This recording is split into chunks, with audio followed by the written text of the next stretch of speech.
It's Combine Week, and leading up to the weekend, you're going to get GM pressers. Minnesota Vikings general manager Kwesi Adofo-Mensah, who typically goes the route of Rick Spielman, throwing out a bunch of word salad without actually saying anything at all, had three interesting quotes that we're going to talk about today. The first being about superstar Justin Jefferson, referred to a Jefferson extension as a high priority, adding, quote, "I do not want to be the Vikings GM without that guy on the roster." That's it. It doesn't get more direct than that. No, the Vikings aren't going to entertain trading him away. He will get his second contract in Minnesota. And when he signs on the dotted line, he will be momentarily anyway the highest paid receiver in league history. And it's well deserved. When you bump into talent like that, you do everything you can to keep that player. And normally I'd be against being so open about something like this, a contract extension from a GM, because that means you typically give all the leverage away. But with Jefferson, this is such an open and shut move. Who's the highest paid receiver in the league right now? Tyreek Hill at $30 million a year. Okay, we can start at 31 and he's worth it. The second quote by Cam, which is funny because the first quote referring to a Jefferson extension is like, ta-da! This is exactly how we feel. The second quote is, okay, it seems to imply what the Vikings are thinking. The last quote, it's like, all right, I don't even know what to make of this. But the second quote talked about the linebacker position because he was specifically asked about it, saying, okay, is linebacker something you're going to be looking at during the combine? To which he replied, quote, "Sure, it's a position just like every other position we look at. We have a lot of confidence in Brian Asamoah, who's also in that room. Troy Dye is a very good player. Will Kwenku showed some really good things on special teams. So we're going to take a look like with every position, but we have decisions to make just like everybody else does." Okay, Brian Asamoah, I also have confidence in. Troy Dye as a backup, sure. Will Kwenku, my guess is he remains a special teams guy, but what's really interesting about that quote is there was zero mention of the two inside linebacker starters from last year, Jordan Hicks and Eric Kendricks. That was very telling. It wasn't direct, but to me, it implies what we all assumed, in that Hicks and Kendricks will both be cap casualties this offseason. Cutting the two of them, you save $14.5 million in cap. So while Cam didn't come out as strong talking about this like he did about Jefferson, safe to say, linebacker is going to be a priority for the Vikings in the draft. In fact, I would venture to say if they go defense in the first round, they're going to go either linebacker or defensive line. And the last quote by Kwesi Adofo-Mensah, this is where it gets murky. Talking about quarterback Kirk Cousins, he said, quote, "Let's go full numbers. We talk about necessary and sufficient conditions in math. A necessary condition is having a starter level quarterback, a quarterback above a certain threshold.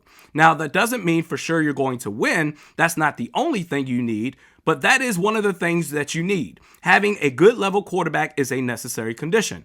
Kirk meets that threshold. We know that. Okay, well now how do you build the rest of the team around him to make sure you can win in that way? Different quarterbacks require different things around them, but we know that for sure Kirk meets that threshold. How long does he meet that threshold? Those are things we need to answer. Is there a chance to add somebody maybe with different skill sets? These are all questions we got to answer, so there's not one right way, but I do know one thing. He is good enough. He meets that first threshold. That's a question a lot of people can't answer with a yes, so we have to make sure we treat that in the proper importance that it is. Honestly, regardless of which side you're on, pro or anti-Kirk, I can see how after reading that you think that your wish of a long-term deal or not will come true. You need a good starter level quarterback. Kirk Cousins meets that threshold. See, he understands. Kwesi Adofo-Mensah, he understands what Kirk brings to the table. The other side is, okay, he's saying that he meets the bare minimum standards of what you're looking for in a quarterback. Not exactly a ringing endorsement there. Kirk is Uzma Kappa from Monsters University. He's okay. How long does he meet that threshold? Nice! That just means that Kwesi's just trying to figure out how many years he wants that next extension to be. The other side is, every player has their prime. He's about to be 35 years old next season, Kirk Cousins, and Kwesi understands that drop-off is quickly approaching, which is why a long-term deal doesn't make sense. But this next one, you don't say it unless you're thinking it.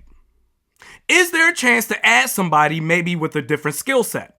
A different type of quarterback, maybe someone who's not just a pure pocket passer. That's becoming a thing of the past.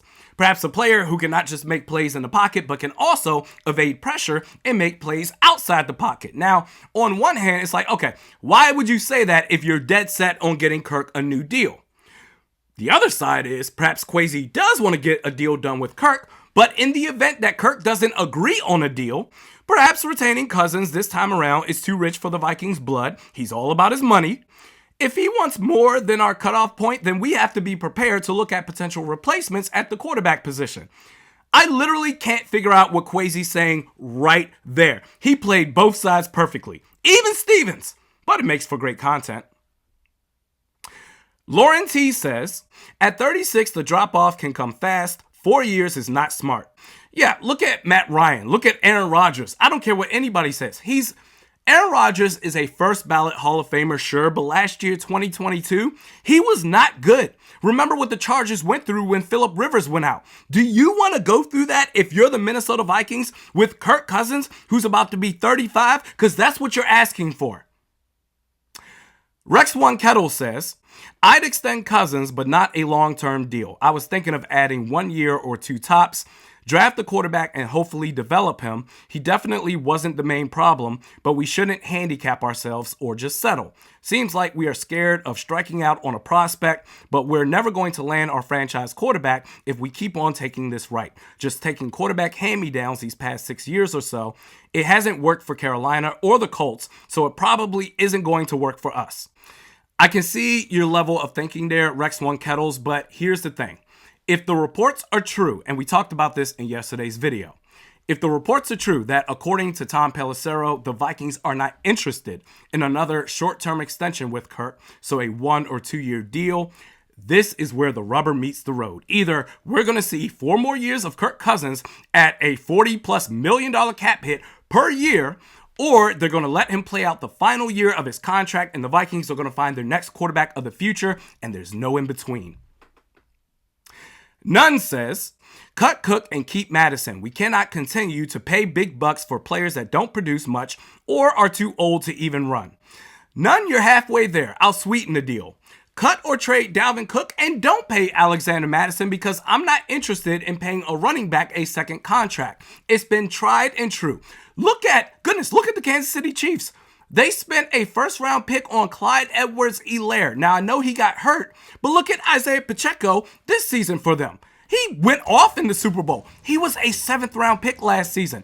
So you have Ty Chandler and Kene Nwangu.